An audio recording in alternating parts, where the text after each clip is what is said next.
ذرا سوچیں ایک ایسی تہذیب کے بارے میں جو اپنی خوشحالی اور ترقی کے بالکل عروج پر تھی، لیکن پھر تاریخ کے صفحات سے ایسے غائب ہو گئی جیسے کبھی اس کا وجود تھا ہی نہیں۔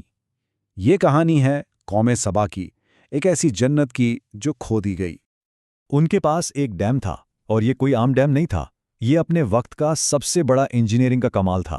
وہ لوگ ٹیکنالوجی میں اپنی صدی سے کہیں آگے تھے۔ ایک ایسا معاشرہ جہاں پانی کی، دولت کی، خوشحالی کی کوئی کمی ہی نہیں تھی۔ ہر طرف لہلہاتے باغات اور ایسی فصلیں کہ بس مثال بن گئیں۔ سچ پوچھیں تو یہ زمین پر ایک جنت تھی۔ لیکن پھر ایک ہی رات میں سب کچھ ختم ہو گیا۔ نہ کوئی جنگ ہوئی، نہ کوئی زلزلہ آیا۔ تو آخر ایسا ہوا کیا تھا کہ یہ عظیم تہذیب ہمیشہ کے لیے مٹ گئی؟ آئیے آج اس راز سے پردہ اٹھاتے ہیں۔ تو چلیے بات کرتے ہیں قوم سبا کی، جن کا ذکر قرآن میں بھی موجود ہے۔ یہ لوگ قدیم یمن میں آباد تھے، اور یہ اپنے وقت کی ایک زرعی سپر پاور تھے جس کی ساری بنیاد صرف ایک چیز پر تھی، ان کا عظیم الشان مارب ڈیم۔ انہوں نے دو پہاڑوں کے بیچ یہ ڈیم بنا کر ایک طرح سے ناممکن کو ممکن کر دکھایا تھا۔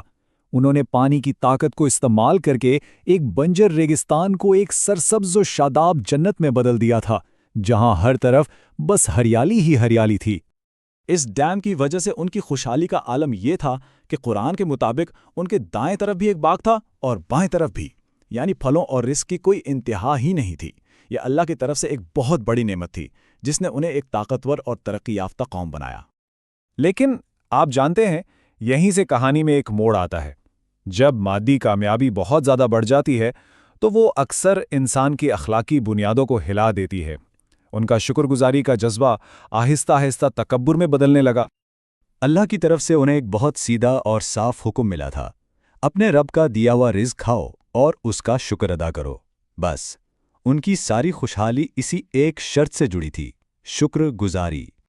لیکن انہوں نے شکر کرنا چھوڑ دیا۔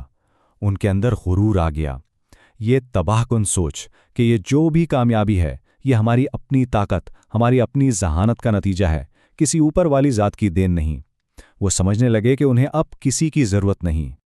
انہوں نے اللہ کے بھیجے ہوئے پیغمبروں کو جھٹلانا شروع کر دیا اور ہر تنبیہ کو نظر انداز کر دیا۔ انہیں اپنے بنائے ہوئے نظام پر، اپنی ٹیکنالوجی پر اور خاص طور پر اپنے ڈیم پر پورا بھروسہ تھا، اس ذات پر نہیں جو ان نعمتوں کا اصل ذریعہ تھی۔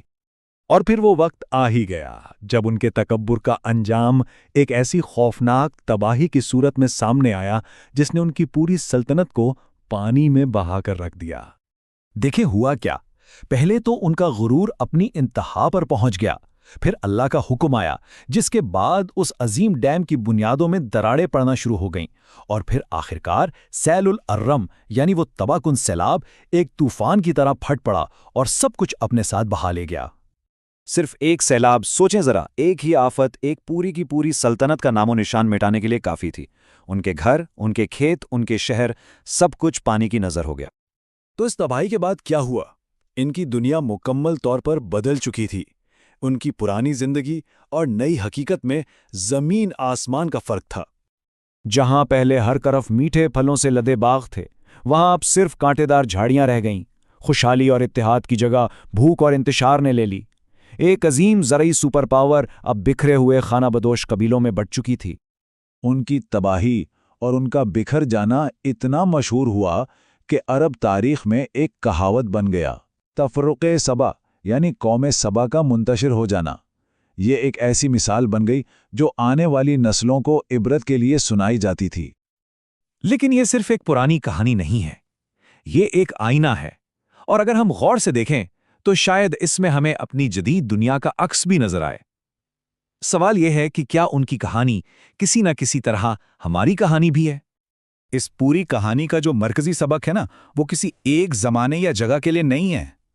اصل مسئلہ کمزوری نہیں ہوتی، اصل مسئلہ ہوتا ہے وہ تکبر جو طاقت کے ساتھ آ جاتا ہے، چاہے وہ قدیم معاشرہ ہو یا آج کا جدید دور۔